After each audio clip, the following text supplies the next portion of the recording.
El otro día vi otra película absolutamente icónica de los inicios del cine, y según terminó la bauticé como el abuelo de Shutter Island. En esta ocasión vamos a hablar del gabinete del Dr. Caligari, una mítica obra de 1920 dirigida por Robert Wiene, y que es parte fundamental del expresionismo alemán en el cine. Esta corriente expresionista es un movimiento artístico-cultural surgido a principios del siglo XX en Alemania, manifestándose en diversas disciplinas, como la pintura, la literatura o en este caso el cine. Surge como una oposición a los movimientos previos, buscando una expresión más subjetiva e interior de la realidad. Se caracteriza por lo emocional y psicológico, plasmado sobre la obra mientras se representa al mundo. Añade elementos como la distorsión y la exageración, y su técnica busca transmitir sentimientos y estados de ánimo en su obra. No tanto reflejar una realidad, yo lo entiendo como un movimiento generalmente depresivo que busca dar a conocer o expresar el mundo interior y la interpretación del mundo exterior, a través de la emoción y el ánimo.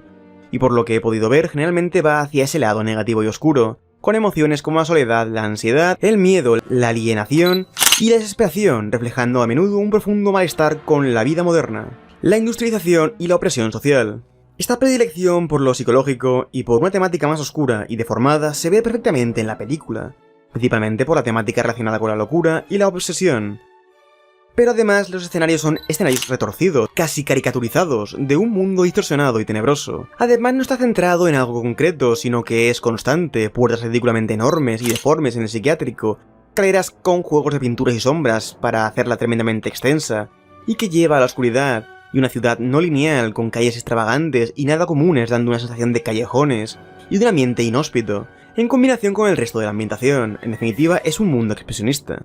La historia comienza cuando el protagonista Francis le cuenta a otro personaje una historia por lo que el 99% de la película realmente ocurre en el pasado. En dicha historia, un hombre llamado Dr. Caligari convierte a Cesare, un hombre sonámbulo, en la principal atracción de la feria. Con la llegada del doctor empiezan a ocurrir desviaciones, y uno de ellos es Alan, el amigo de Francis, al que el sonámbulo Cesare, que Caligari usaba para los shows, le revela que se desvivirá pronto. No tardamos mucho en saber que la culpa de estos sucesos es de Caligari y de Cesare, como brazo ejecutor del buen doctor. Francis busca desesperadamente descubrir los oscuros planes del doctor y demostrar la culpabilidad tanto del sonámbulo como de su señor. Hay un momento extraño en el que de forma muy casual, un hombre intenta aprovechar las desviaciones para desvivir a una vecina, y por ese motivo se levanta un poco la sospecha sobre el doctor. Pero esto dura poco porque Jane, la hija del doctor Olsen, es raptada por Cesare, y posteriormente aparece traumatizada y Cesare es encontrado tirado en el campo. Finalmente Francis encuentra el libro de la historia del verdadero Dr. Caligari, ya que el culpable de estos sucesos es un director de psiquiátrico, que leyendo la historia de cientos de años atrás del Dr. Caligari, el auténtico, se había obsesionado por el esoterismo y por comprobar si era posible realizarlo, impresionando la figura del luctuoso doctor, y cometiendo sus crímenes por obsesión y la locura de su persona.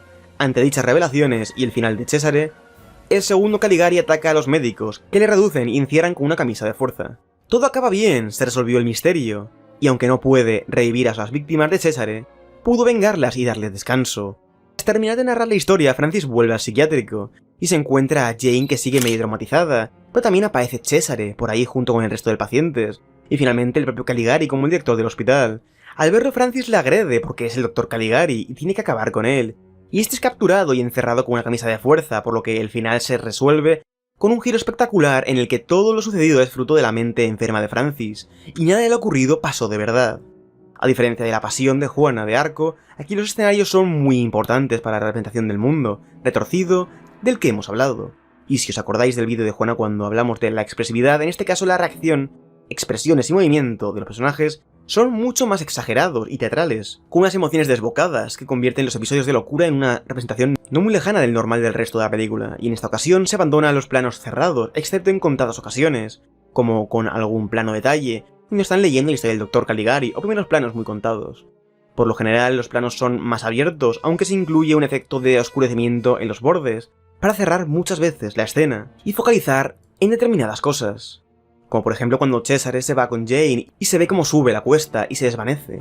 Dos elementos que no me esperaba ver para nada y que me ha sorprendido bastante es la inclusión de efectos visuales VFX clásicos, cuando vemos la locura de Caligari y su obsesión con el primer Dr. Caligari hasta tal punto de convertirse en su figura actualizada, apareciendo letras por todas partes. Y otro elemento es la forma de hacer las desviaciones. En el caso de la de Alan, que es realmente la única que se ve, entiendo que es por intentar mantener un poco el misterio, pero la escena no la vemos directamente y nunca vemos a Cesare.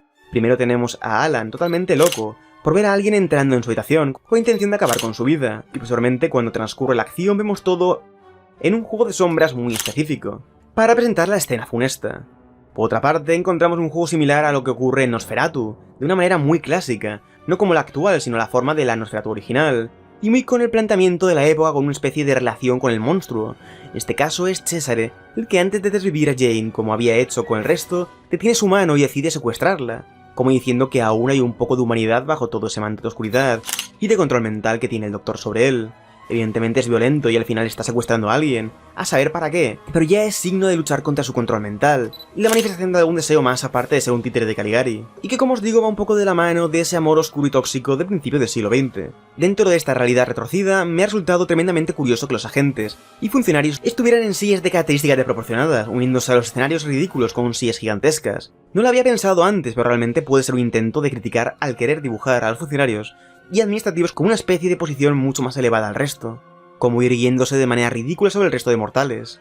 A diferencia de otras películas de corte algo más crítico, con algunas cosas hay un momento que me parece bastante extraño, quizás por la época y el choque cultural, pero cuando tenemos la escena con la feria en la que vemos a todos obsesionados con un puesto con un mono que va recibiendo dinero, llega un momento en el que llega un enano que hace lo propio con el mono ante la atenta mirada de Caligari.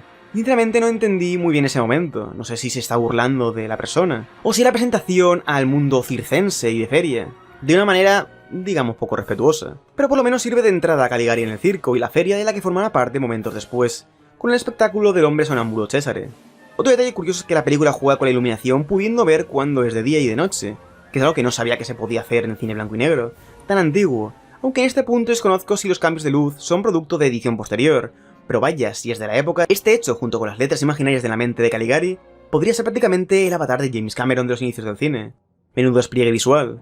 Además de que parece que innovó bastante al introducir un narrador no fiable. Desconozco si la primera vez que lo usa alguien en el cine. Eso lo iremos descubriendo más adelante. Pero es un recurso muy habilidoso. Y poco habitual realmente hoy en día, y perfectamente pudo haber sido Wiene, uno de los primeros en usar tanto esto como un plot twist tan salvaje como el de la conclusión final de la historia. El final me parece una genialidad, no sé hasta qué punto me estaré equivocando, pero supongo que en su momento tuvo que ser el mayor giro argumental de la historia del cine, un final pensado para volarte la cabeza, cuando se descubre el pastel, y que todo lo que ha ocurrido es fruto de la mente enferma de Francis, nada es real, y la distorsión del mundo y el retorcimiento de los sucesos llega a un punto tal mezclándose metanarrativamente con la historia, que incluso la película misma es una manifestación de la locura y el retorcimiento oscuro de la realidad. Creo recordar haber leído que Nosferatu también es una obra maestra del expresionismo alemán, pero dudo mucho encontrar una película que refleje tan bien y de manera tan explícita y sencilla lo que significa este movimiento y sus características, como es el gabinete del Dr. Caligari. Rematando todo esto con un final, con giro total de guión, que me ha recordado automáticamente a Shutter Island por obvios motivos. Esta temática oscura de desviviciones, secuestros, traumas psicológicos, control mental y agonía de un loco en el manicomio genera una atmósfera que podría ser bastante terrorífica en su momento, y sin duda sería impactante. Por último, aunque ya se ha ido mencionando, quiero destacar la increíble capacidad que tiene la película para exponer las intimidades emocionales y psíquicas de cada uno de los personajes. La representación grotesca de la expresión facilita mucho introducirnos en ese mundo, que da rienda suelta a las emociones. No quiero verlo como algo típico de la época, porque tampoco sé si es así, sino como una herramienta que va de la mano de la forma de representarlo todo, con la narrativa y la temática, porque no es únicamente la corrupción psicológica de Caligari cuando su psique colapsa y se convierte en su personaje, ni la representación oscura de Cesare, y cómo su identidad sonámbula empieza a mutar cuando contempla la belleza de Jane. Son las expresiones de Caligari y Francis cuando son encerrados. Es la reacción de Alan cuando recibe la noticia de su propio fallecimiento. O Francis cuando sufre por no poder demostrar la culpabilidad de Caligari. O cuando conoce el fallecimiento de Alan. O simplemente con la expresión turbia de Cesare cuando despierta. Es una expresividad que facilita mucho introducirte a la trama. Y junto con el escenario del que ya hemos hablado, que refleja silentemente ese mundo deforme, es fundamental para narrar una historia en ausencia de sonido. El valor de esta película es doble, porque a mi modo de ver, aunque sea peor que otras que ya he visto, por contar una historia y que hoy en día considero extremadamente cliché, y que no mejora, por ejemplo, a otras de su época, como por ejemplo Nosferatu, en términos de película de monstruo, y a nivel general, en su momento la narrativa y escenificación oscura del mundo tuvo que ser sin duda una experiencia visual, y esa visión clásica del monstruo, la relación con la noche y los misterios de la mente en todos los personajes crean una atmósfera que, salvando las distancias, es bastante turbia y muy interesante.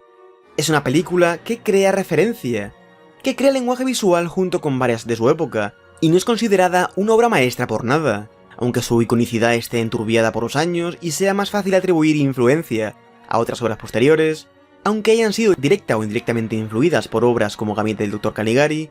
Un ejemplo de esto que me ha parecido en varias ocasiones, con reminiscencias, es la película de Psicosis, no solamente por la temática psicológica, sino también por momentos como, por ejemplo, de la mítica escena de la ducha, por la forma de tratar la desvivición en el caso de Alan.